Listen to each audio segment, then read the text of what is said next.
नमस्कार मित्रों, स्वागत है आपका। दुनिया में दो तरह के इंसान हैं। एक वह जो यह मानते हैं कि भाग्य वाग्य कुछ नहीं होता है और वे कर्म की प्रधानता में ही विश्वास करते हैं।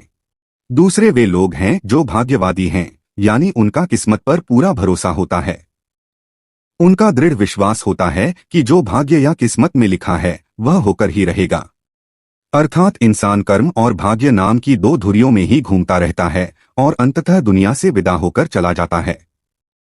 आज के समय का युवा भी यही सोचता है कि बिना कुछ किए ही उसे वह सब कुछ मिल जाए जो वह चाहता है। इस विषय पर अक्सर बहस होती रही है कि आखिर कौन बड़ा है, भाग्य या कर्म। अनंतकाल से ही यह बहस का विषय रहा है कि कर्म ज्यादा महत्वपूर्ण है या भाग्य। जब अर्जुन ने कुरुक्षेत्र में अपने स्वजनों को युद्ध के लिए अपने सामने खड़ा पाया तो उसका शरीर निस्तेज हो गया।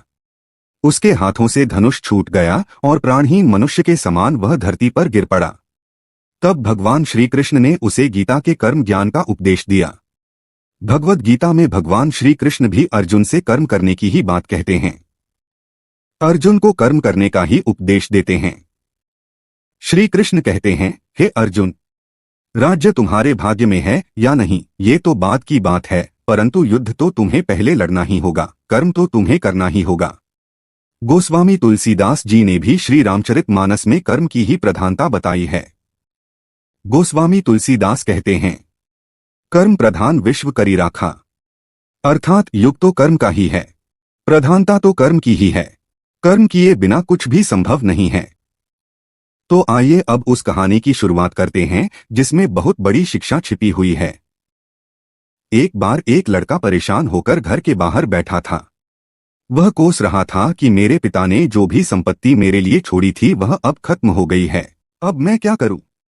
उसी समय उसके पिता के एक मित्र वहां से गुजरे और उसे समझाने लगे कि भाग्य में जो लिखा है वही होगा। उसी रात को उसे स्वप्न भी आया कि तुम्हारा भाग्य पहाड़ की चोटी पर तुम्हारा इंतजार कर रहा है। अगले दिन सुबह वह लड़का उस पहाड़ की चोटी की ओर चल पड़ा जिसका उसे स्वप्न आया था कि उसका भाग्य वहां उसका इंतजार कर रहा है। पहाड़ की ओर जाते हुए उसे रास्ते में एक जख्मी शेर मिला। शेर ने उससे पूछा कि कहाँ जा रहे हो। उस लड़के ने बताया, मैं अपने भाग्य से मिलने जा रहा हूँ। शेर कहता है कि अपने भाग्य से मेरे भाग्य के बारे में भी पूछना कि मैं स्वस्थ कब और कैसे होऊंगा। आगे रास्ते में उस लड़के को भूख लगती है तो वह एक बाग में से खाने के लिए फल तोड़ता है, लेकिन कड़वे होने के कारण फल को वह फेंक देता है। बाग का मालिक उससे बताता है कि कड़वे होने के कारण कोई भी मेरे बाग के फल नहीं खाता है। बातचीत के दौरान जब बाग के मालिक को पता चलता है कि यह लड़का भाग्य से मिलने जा रहा है तो वह उससे कहता है कि अपने भाग्य से पूछना कि मेरे बाग के फल मीठे कैसे होंगे। पहाड़ की तरफ जाते जाते लड़के को रात हो जाती है। वहां उसे एक हवेली नजर आती है। वह हवेली की मालकिन से वहां रहने की अनुमति मांगता है। हवेली की मालकिन उससे वहां आने का कारण पूछती है तो लड़का उसे बताता है कि मैं अपने भाग्य से मिलने जा रहा हूं। हवेली की मालकिन कहती है कि अपने भाग्य से मेरे बारे में भी पूछना कि मुझे खुशी कब मिलेगी। अगले दिन सुबह वह पहाड़ की ओर चल पड़ता है और उसे सचमुच वहां उसका भाग्य मिलता है। वह लड़का भाग्य को उसके साथ चलने के लिए कहता है तथा शेर बाग के मालिक और हवेली की मालकिन के सवालों के जवाब भी मांगता है। भाग्य तीनों के सवालों का जवाब दे देता है और कहता है कि तुम चलो अपना कर्म करो, मैं तुम्हारे पीछे पीछे आता हूँ। वापस आकर हवेली की मालकिन को वह बताता है कि जब तुम शादी करोगी तब तुम्हें खुशी मिलेगी। इस पर हवेली की मालकिन उस लड़के को ही उससे शादी करने की बात करती है और कहती है कि मुझसे शादी के बाद तुम मेरी हवेली के मालिक बन जाओगे, तुम्हारी गरीबी दूर हो जाएगी और मुझे भी खुशी मिल जाएगी। लड़का बोला, नहीं, मैं तुमसे शादी नहीं करूंगा क्योंकि मेरा भाग्य मेरे पीछे आ रहा है।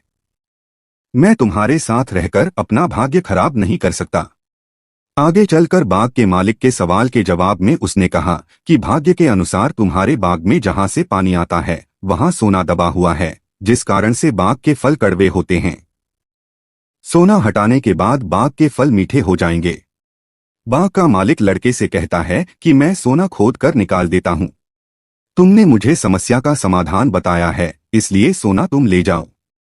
लड़का कहता है कि मुझे सोने की जरूरत नहीं है, मेरा भाग्य मेरे पीछे आ रहा है। इसके बाद वह लड़का शेर के पास पहुंच जाता है। शेर कहता है कि क्या तुम मेरे सवाल का जवाब पूछ कर आए हो? लड़का कहता है कि भाग्य के अनुसार जब तुम सबसे मूर्ख व्यक्ति को खाओगे तो पूरी तरह से स्वस्थ हो जाओगे। शेर ने कहा, तुम्हारा बहुत बहुत धन्यवाद, मैं तुमको कोई इनाम देना चाहता हूं। लड़के ने कहा कि मुझे इनाम की आवश्यकता नहीं है। लड़के ने शेर को बताया कि हवेली की मालकिन ने भी मुझसे शादी करने का प्रस्ताव रखा था और बाग के मालिक ने कहा था कि तुम सोना खोदने में मेरी मदद कर दो और सोना तुम ले जाना, लेकिन मैंने उन्हें भी मना कर दिया। शेर ने पूछा, तुमने ऐसा क्यों किया?